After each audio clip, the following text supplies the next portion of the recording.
Good morning students. आज हम MA final समाजशास्त्र का जीएस गुर्जे का योगदान का अध्ययन कर रहे हैं। इसके अंतर्गत हम उनकी जीवन चित्रण का अध्ययन कर चुके हैं। इसके बाद हम उनकी प्रमुख रचनाओं का अध्ययन करेंगे, जिनमें प्रमुख रचनाएं उनकी जो हैं वो हैं जाति, वर्ग और व्यवसाय, तनाव, संघर्ष और एकीकरण, अनुसूचित जनजातियाँ, नीग्रो अफ्रीका में प्रजातीय संबंध, भारतीय साधु, नगर और सभ्यता, मानवशास्त्रीय समाजशास्त्रीय पत्र, और इसके बाद लास्ट है संस्कृति और समाज। इनमें से सर्वप्रथम हम जो उनकी प्रमुख रचनाएं रही हैं जाति, वर्ग और व्यवसाय और तनाव, संघर्ष और एकीकरण, जिसमें से हम जाति, वर्ग और व्यवसाय जो उन्होंने 1961 में लिखी थी उसका अध्ययन करेंगे। गुर्जे की जो पुस्तक है कास्ट, क्लास एंड ऑक्यूपेशन, उसका हिंदी अनुवाद जाति, वर्ग और व्यवसाय है। यह पुस्तक कास्ट, क्लास एंड इंडिया और caste and race in India का संशोधित और विस्तृत रूप है। इस पुस्तक में कुल 12 अध्याय हैं। इसमें जाति व्यवस्था के लक्षण, जाति समूहों का स्वरूप, युग युग से जाति, जाति में परिवर्तन आदि का अध्ययन किया गया है। प्रजाति और जाति, भारत के बाहर जाति के तत्वों, जाति व्यवस्था के मूल स्रोत, जाति तथा ब्रिटिश शासन, अनुसूचित जातियों, व्यवसाय और जाति वर्ग तथा उसके कार्यों तथा जाति के भविष्य आदि जाति से संबंधित विषयों का विवेचना की गई है। यह कृति जो है भारत में जाति व्यवस्था से संबंधित तथ्यों का महत्वपूर्ण स्रोत है। गुर्जे ने इस पुस्तक में की प्रस्तावना में लिखा है कि भारतीय जाति और वर्ग नाम के मेरे ग्रंथ का यह जाति, वर्ग, व्यवसाय जो है प्रवर्धित संस्करण है और ये मेरे भारतीय जाति, वर्ग और भारतीय जाति और प्रजाति नामक ग्रंथ का चौथा संस्करण है। इसके बाद हम जो है इनकी जाति व्यवस्था का थोड़ा संक्षिप्त में अध्ययन कर लेते हैं। जब हिंदू समाज में जाति के सामाजिक दर्शन के द्वारा शासित होता था और आधुनिक विचारधारा के अधिकारों और कर्तव्यों का उस पर कोई प्रभाव नहीं पड़ा, उस समय गुर्जे के अनुसार हिंदू समाज के निम्न 6 प्रधान विशिष्ट लक्षण देखे जा सकते हैं। प्रथम उन्होंने बताया है समाज का खंडात्मक विभाजन। दूसरा है श्रेणीबद्धता। तीसरी विशेषता उन्होंने बताई है भोजन व सामाजिक समागम पर प्रतिबंध। तीसरी विशेषता है विभिन्न खंडों की नागरिक व धार्मिक असमर्थताएं एवं विशेष अधिकार। और इसके बाद नेक्स्ट विशेषता उन्होंने बताई है अप्रतिबंधित व्यवसायों के चयन का अभाव। और इसके बाद उन्होंने बताया है कि जाति और उपजाति जो है उसकी लास्ट में उन्होंने समीक्षा की है। वे कहते हैं कि जाति और उपजाति के तुलनात्मक महत्व को अनेक तथ्यों द्वारा स्पष्ट करने का प्रयास किया है कि लिखते हैं कि अंतर्विवाह को जाति का मुख्य लक्षण मान लेने का अर्थ है कि इन उपजातियों को वास्तविक जातियां मान लिया जाए। इसके बाद जो है निष्कर्ष में उन्होंने ये भी कहा था कि इसके लिए पर्याप्त कारण विद्यमान है। समाजशास्त्र की दृष्टि से इस संस्था का सही रूप समझने के लिए हमें उपजातियों का वास्तविक जातियां मानना चाहिए। इसके बाद हम उनके जाति, वर्ग और व्यवसाय के अंतर्गत वर्ग का अध्ययन करेंगे। गुर्जे के मतानुसार वर्गों में सदस्यता स्वैच्छिक होती है तथा जन्म से निर्धारित नहीं होती, जबकि जाति तो जन्म से निर्धारित होती है। किसी भी व्यक्ति की सामाजिक परिस्थिति आधुनिक यूरोप के वर्गों में उसके धर्म पर निर्भर करती है। इन्होंने जाति और वर्ग के अंतर को स्पष्ट करने के लिए मैकाइवर के कथन को इस प्रकार स्पष्ट किया है कि पूर्वी सभ्यता में जब वर्ग और परिस्थिति का मुख्य निर्धारक तत्व जन्म था, पश्चिमी सभ्यता में आज धन ही वर्ग निर्धारक के रूप में उतना ही या उससे भी अधिक महत्वपूर्ण हो गया है। धन की अपेक्षा जन्म कम कठोर निर्धारक तत्व है। धन अधिक दृढ़ है, अतः इसके दावों को सरलतापूर्वक चुनौती दी जा सकती है। इसके बाद उन्होंने जो है वर्ग और उसकी भूमिका के बारे में संक्षिप्त वर्णन दिया है।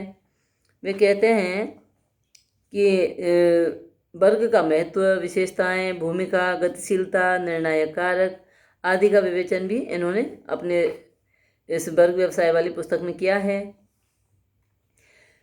गुर्जे ने बेनिडिटो क्रोसे के विचार को स्पष्ट किया है कि पिछली शताब्दी से, विशेषतः पिछले 50 वर्षों से ऐसा प्रतीत होता है कि संसार सर्प के विष वाली देवियों के दुस्वप्न से आक्रांत, उत्पीड़ित, भूतोत्पृष्टित तथा आतंकित हो गया है, जो कुछ मध्यकालीन मारणों या विदूषकों की टोली या शैतानों की चढ़ाई की भांति है, जिसे सामाजिक वर्ग भी कहते हैं।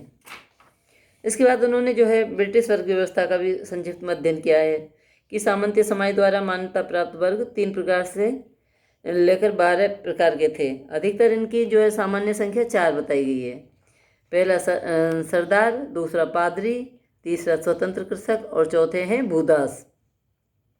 तो सामान्य वर्ग की सदस्यता जो है अन्य वर्गों के लिए प्रतिबंधित मानी गई है, जो जातियों के जैसा ही बंद वर्ग था। पादरी जो है सामाजिक गतिशीलता प्रधान था, जो जाति से भिन्न था। क्षत्रियों ने अनेक बार ब्राह्मण से उच्च पद प्राप्त करने का प्रयास किया, परंतु उन्हें सफलता नहीं मिली। अंत में क्षत्रियों को ब्राह्मणों के बाद वाली श्रेणी में ही संतोष करना पड़ा। इसके बाद दूसरा अंतर जो है यूरोपीय जो है समाज और जाति समाज के मध्य संख्या का है।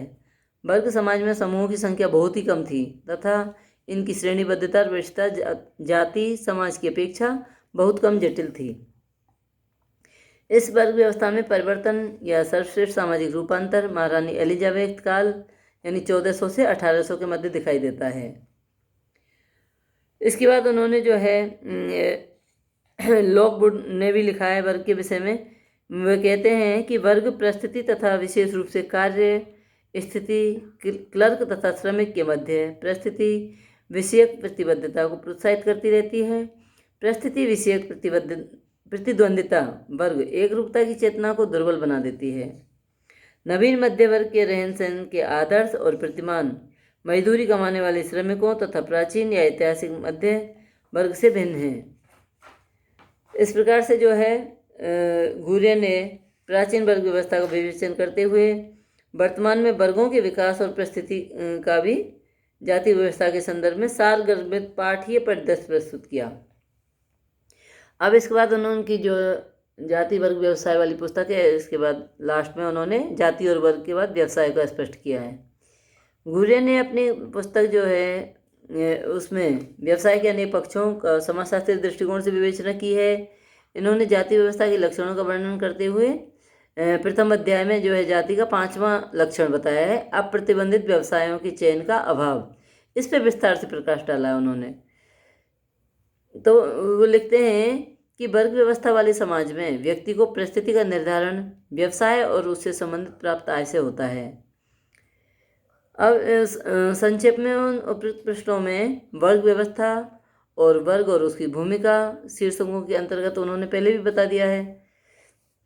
अब इसके बाद जो है जाति और वर्ग के संदर्भ में उन्होंने कुछ महत्वपूर्ण व्यवसाय संबंधी तथ्य प्रस्तुत किए हैं, जिनको आप विस्तार में अध्ययन कर सकते हैं। इसके बाद जो है गाडगिल ने अपना वर्गीकरण दिया 1951 की भारतीय जनगणना के आधार पे।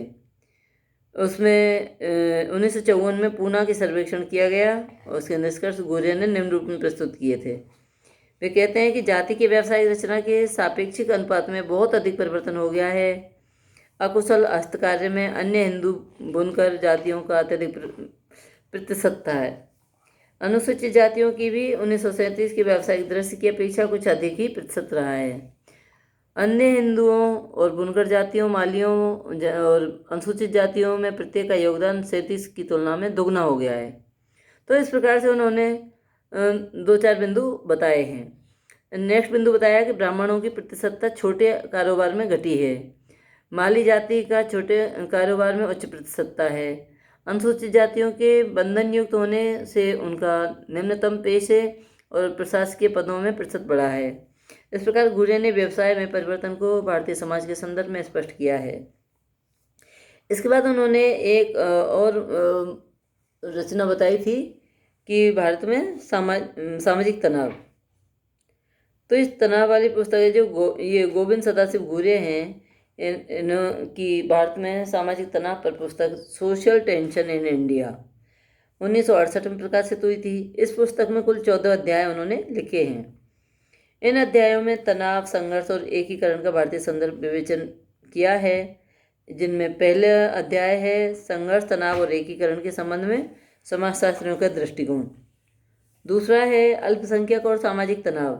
तीसरा अध्याय बताया है मानव अधिकार और अल्पसंख्यक। चौथे अध्याय में इन्होंने भारत का संविधान और अल्पसंख्यक बताया है।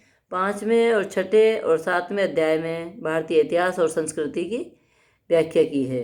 इसमें जो है मुसलमान और ईसाई प्रभावों का संक्षिप्त विवरण दिया है। आठवें अध्याय में हिंदू तथा मुस्लिम का कला एवं भवन निर्माण का मिश्रण बताया है। और 9वें अध्याय में भारतीय कुंठा का अध्ययन किया है। और 10वें अध्याय में मुस्लिम और हिंदू दंगों का अध्ययन किया है। 11वें अध्याय में इन्होंने भारतीय मुसलमानों के विचार और कार्य बताए हैं। और 12वें अध्याय के अंतर्गत भारतीय मुसलमानों के विचार और कार्यों का अध्ययन किया है। जो 13वां अध्याय है उसके अंतर्गत इन्होंने भाषाई तनाव बताया है। 14वें अध्याय के अंतर्गत एकीकरण और राष्ट्रीय एकता का अध्ययन किया है। इस प्रकार से जो है इन अध्यायों के शीर्षकों से संबंधित विषयों, अवधारणाओं और समस्याओं का क्रमबद्ध व्यवस्थित अध्ययन प्रस्तुत किया है, जिनमें सामाजिक तनाव, संघर्ष और एकीकरण प्रमुख हैं।